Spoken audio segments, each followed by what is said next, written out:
Buenos días, estoy en la Universidad Virtual del Estado de Guanajuato. Mi nombre es Javier Félix Zapata, mi matrícula es 2200273. El nombre del módulo es Derecho Procesal Penal.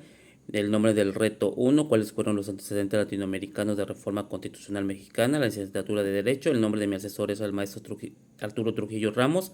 La fecha de elaboración es el 26 de septiembre del 2023.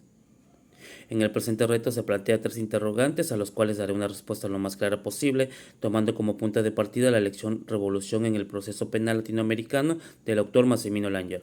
Como primera pregunta tenemos a qué se refiere el autor cuando afirma que las reformas en materia de justicia penal se difundieron desde la periferia. Para empezar, se define que los países centrales son aquellas naciones desarrolladas, sólidas e influyentes en materia política, económica, social y cultural, por los cual son países de primer mundo que se encuentran industrializados y son capitalistas, que se caracterizan por poseer altos niveles de productividad y también en tecnología. En el caso contrario de los países periféricos, que son países que se encuentran en pleno desarrollo aún, que no están a nivel de los países centrales, por lo cual Langer en el 2016 refiere que las leyes, normas y políticas públicas emanan de los países periféricos. ¿Qué quiere decir?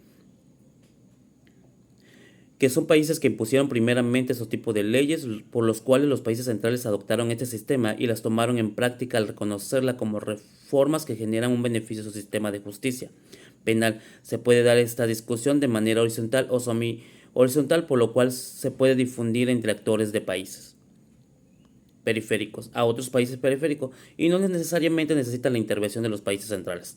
Ellos pueden tomar sus propias decisiones y triangularlos con los diferentes países periféricos. Esto hace que se pueda realizar, le comentaba hace rato, de una manera triangular, lo cual hace de manera para convencerlo, obviamente, de las virtudes de esta reforma, para renovar o mejorar sus sistemas legal.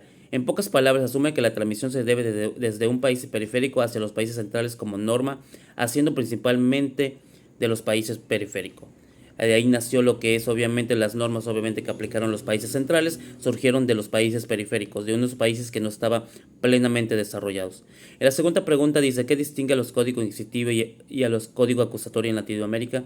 Si nos vamos al sistema inquisitivo, anteriormente se realizaba una investigación preliminar, pero era por parte del juez, por el cual el juicio se desarrollaba en su totalidad de manera escrita, no había oralidad, por lo cual el derecho del involucrado siempre se mantenía restringido, que provocaba que ni el abogado mismo tuviera derecho casi a la carpeta de investigación, o sea, no conocía realmente cómo iba lo que era el caso, tenía más que nada restringido esa información.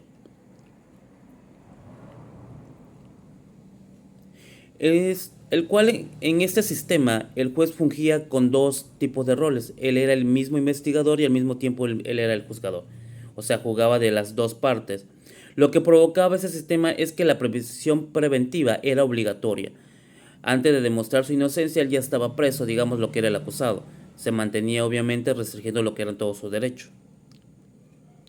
Por lo cual su proceso no lo podía llevar de manera libre.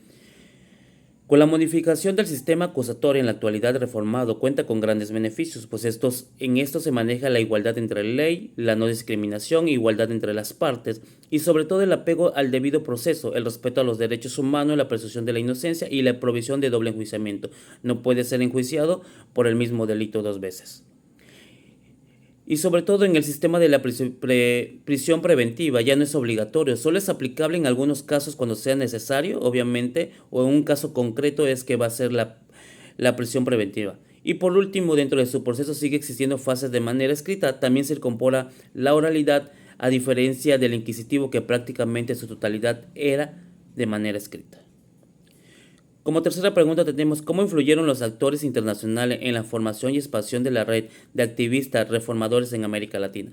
Como menciona Langer, la red de actividades ayudó a la discriminación de los nuevos modelos en toda América Latina. Esto gracias a que a que los activistas empezaron a realizar diferentes acciones para lograr esta discriminación, por lo que principalmente dentro de estas acciones, esta red realizó la organización de congresos, la creación de apoyo, investigación y capacitación a los operadores, la generación de oportunidades laborales, es decir, empezaron a colocarse en diferentes puntos de los países latinoamericanos para poder generar este apoyo laboral. Entonces, de esta manera sí influyen estos actores en la formación y en las reformas de América Latina. Puedo concluir de acuerdo con la lectura de Langer en lo que conforma la materia de seguridad pública y justicia penal, podemos darnos cuenta conforme a la lectura de la importancia que vivieron estos países, la transformación, sobre todo en México, obviamente en los cambios que hubo, y cómo fue que pasaron de los sistemas inquisitivos a los acusatorios, sin duda, un gran paso, sobre todo en nuestro país y los países latinos como parte de la transformación para asegurar y garantizar el respeto a los de los derechos humanos dentro de los procesos penales, ya que anteriormente obviamente se violentaban muchos derechos. Esto ayudó a que hubiera un cambio totalmente y cambiar radicalmente, que hubiera una justicia diferente, que hubiera un modelo de acusación totalmente distinto a lo que estaba acostumbrado obviamente la ley con anterioridad, lo cual cambió todo ese proceso y todo fue distinto. Se manejó de una manera creo que justa y equitativa con la nueva reforma de la ley. Obviamente ya no es necesario de que el acusado vaya preso antes de demostrar lo contrario. Es todo de mi parte. Saludos.